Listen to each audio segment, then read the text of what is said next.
I'm your host, Marlo Lemon, and you're listening to Wild Voice, the podcast where I take this voice of mine and share my wild journey with you. Being widowed at 34 with a 15-month-old, most would see as life ending, and instead, I alchemized it and put life back together, and it became more beautiful and fulfilling than I could have ever imagined. Through this life shift of mine, I realized who I am and what I'm here to do. I'm an intuitive energy healer, and sharing how I view the world is how I help you upgrade your life and alchemize your journey into magic. From day one, I wanted to share my journey, call it intuition, but I knew it was going to do more good out in the world than keeping it to myself. So when I say I've mastered life, that doesn't mean I'm perfect or that life is. I mean, I've mastered the concept of life, and I want to share that with you.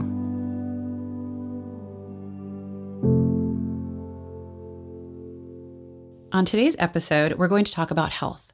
So last week's episode, we grasped the concept of being a match to things, how to shift the way we process, how to understand, how to work through something and get to the root of what our body is trying to tell us.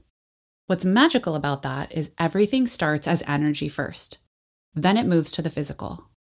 So once we start to tackle things from an energetic standpoint, and when I say energetic standpoint, that means what is going on internally, things you can't see. When we tackle that first, it's a much quicker shift and move on the physical side.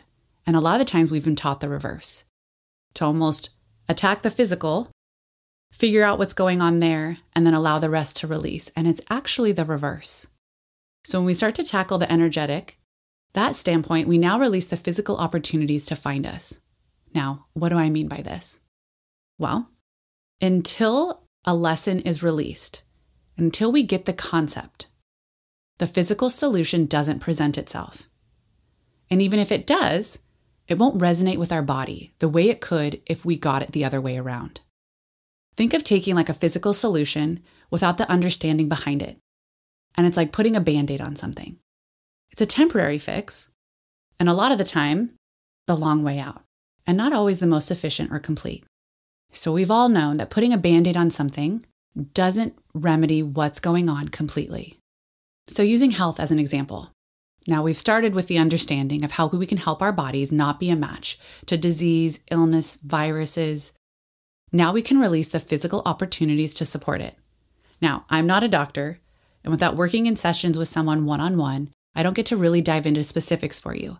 But I can say anyone listening to this podcast can benefit from the information I'm going to share with you. And it can be a starting point.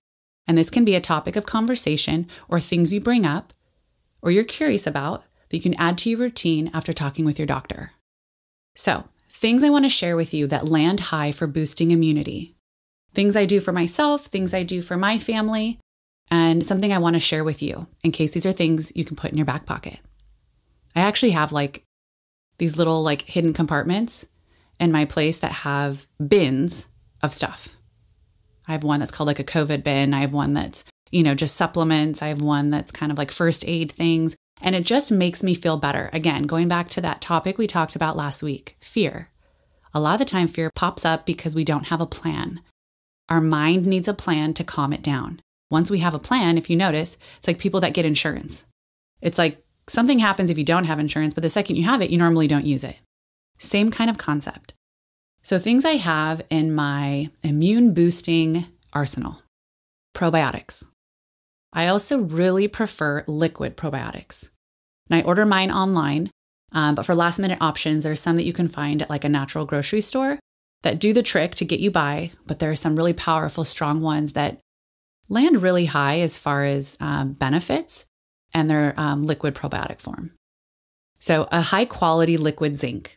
I like the brand Vimergy, and they make a bunch of other supplements, and you normally can find those online really easily. Vitamin C. Now I normally prefer that in a capsule or powder form. Vitamin D in a liquid, and high quality, low sugar elderberry syrup. The other fun thing that I don't normally have a lot of access to, but can find at grocery stores or making myself, is green juices or green smoothies. And the other thing, limiting sugar. A lot of people don't know, but sugar breaks down our cells, and therefore our body works really hard to get rid of it and almost attacks it like a foreign object. So while our body's working to attack the sugar and get rid of it, it tends to lower our immunity because our body is busy fighting off the sugar. So by the time something comes around, we can sometimes be more susceptible to it because our body is tired. Digestive enzymes. Those are things that I love and have been adding in more for myself and for Nash. The more we digest our food and absorb its nutrients, the healthier we are, the better we feel.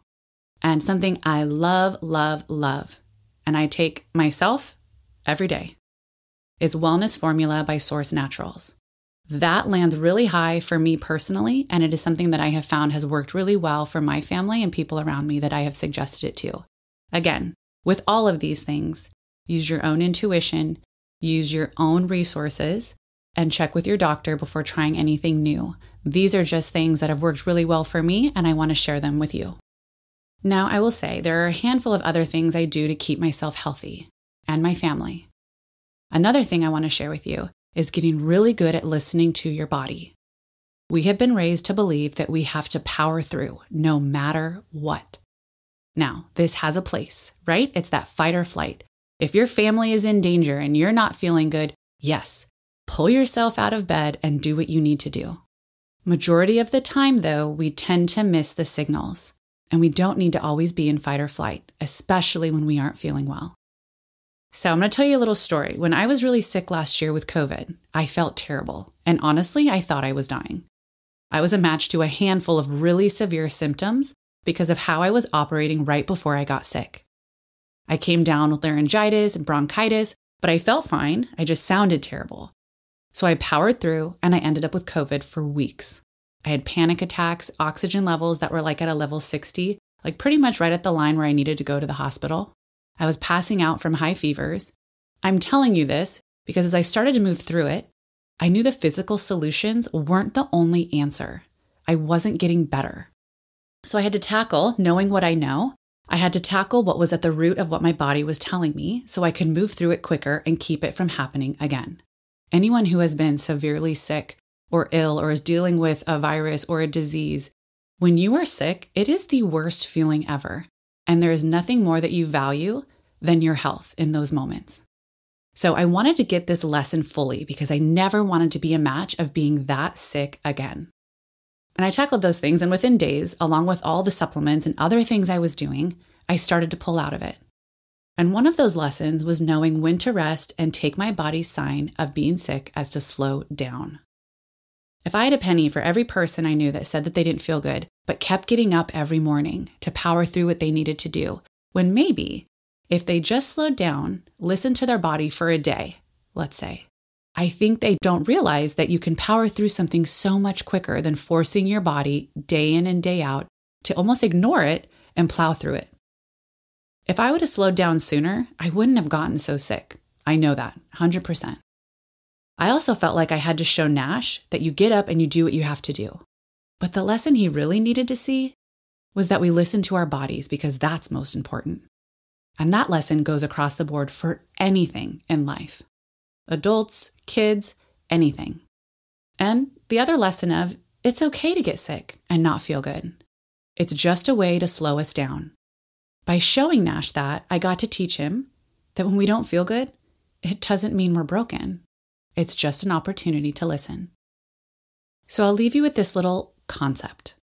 Our bodies are like blueprints, and when everything is working perfectly in the body, we can't get sick.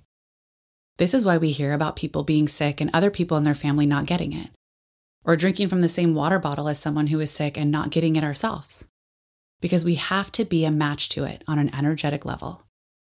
The blueprint has to be activated, and if it's not, it can't reach us, even if we're in the same room with it. If we are not a match to it, we are not a match. It's that same understanding of in relationships. We are a match to the people we are in relationships with. Just like walkie-talkies. You can try reaching someone all day long, but if you are on different channels, there is no way you are going to access one another. This is the same concept. So it's to our benefit to check in on the energetic level and keep this in alignment. Catch the body's signals of telling us to slow down before it forces us to. Our body will always play out a scenario exactly what is to our benefit. It's just up to us on how easy or difficult we want that process to be. So take this episode as a reminder to listen to your body, slow down when it's telling you to, and possibly add in some new things that can help nourish and support your body through this crazy, hectic time. Thanks so much for being here. Please rate, like, share, and review so we can stay connected and continue this magical journey together.